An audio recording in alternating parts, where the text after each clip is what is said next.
The first thing I want to say, if I'm being honest, was I don't think I've ever wanted to quit. I'm very honest. Not like I was I had a lot of setback, but mentally I didn't have this mind that okay, if it doesn't work, I will stop.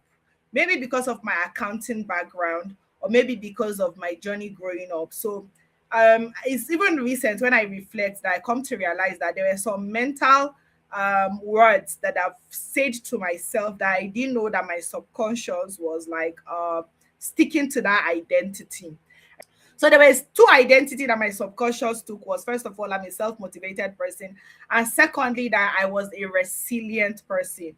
Whenever I got to introduce myself and have the opportunity to say what is my superpower, I always say resilience. So I think because of that, my internal self or my subconscious have accepted that we are a resilient person. So no matter what, we want to come out as resilient. No matter how I cry or whatever, I still want to come out as resilient. So I will go back to it, right?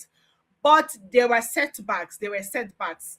And now, so I was talking about the personality side, and I also spoke about the maybe my background as an accountant, right? So as an accountant, during my academics, yeah, there was this side where we always talk about, oh, management accountant, you need to prioritize the long term over the short term. I didn't know the thing was staying in my head, but I realized that short term is when you do the work, and you need to make some decisions that will make you last the long term, right? If you really want to stand the test of time, you will not get the reward in the short term. So subconsciously, I was also playing a compounding game. I cannot control going viral, but I can control the amount of time that I show up and show up and show up and show up till it compounds. And there will be more evidence. The more evidence, the more credibility, the more I believe myself, the more I can fight imposter syndrome, the more I can get back to my feet, right?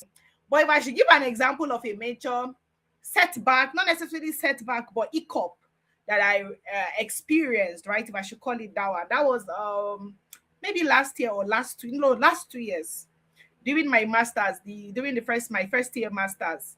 So now I had internet that was very steady. I had light. I had everything. After classes, now it was like a 9 to 5. Or we'll go to class from 9 to 5 p.m. It was like full time job, but I was still showing up. But I felt like I had more flexibility. I could show up more.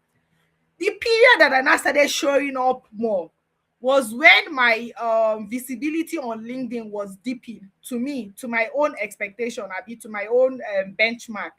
That was when it was dipping. I repost even till now. I don't think that's I've gone. I've never been on that virality threshold. I have just been on that consistent show and threshold whereby as far as I show up, I'll just people still know me. I really do not care, right? But during that period, I was doing a lot of things. So I was aware at that period. I was waiting for rewards. I was seeking out rewards, and I was not getting what I wanted, right? I would show up every day back to back. I would see my impression so low. I was not trending compared to my peers that I think I started with then. I just felt like every other person was doing well, but after was not doing well. To my own standard, I wasn't performing well.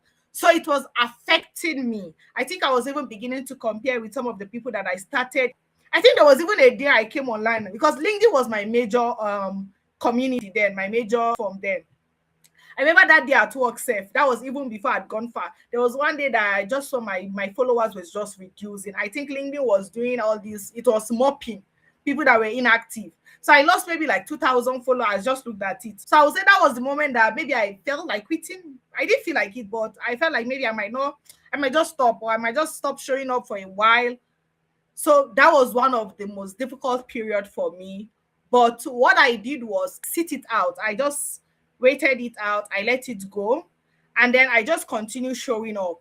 Like no matter how sad I was, no matter how I was feeling, I just kept showing up.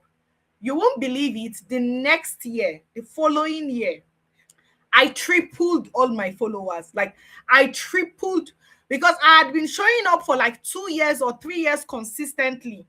So as at that time, I think I ended the year with like 25K or so.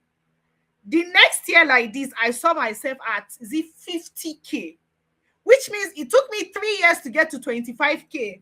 And in 1 year, I got to 50K, which means I literally everything just doubled when I stopped. So imagine if I had given up at that period, or if I let it get the best out of me, right? But I didn't.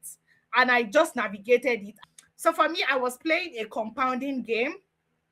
I was showing up because the more I show up, the more I become known for that thing. So doing all of those like workshop and stuff was a way for me to just also break my fears. So I was training myself, I was playing the compounding game, I was showing up, and that was it for me, to be honest. And that is what any person needs to achieve whatever it is that they want to achieve.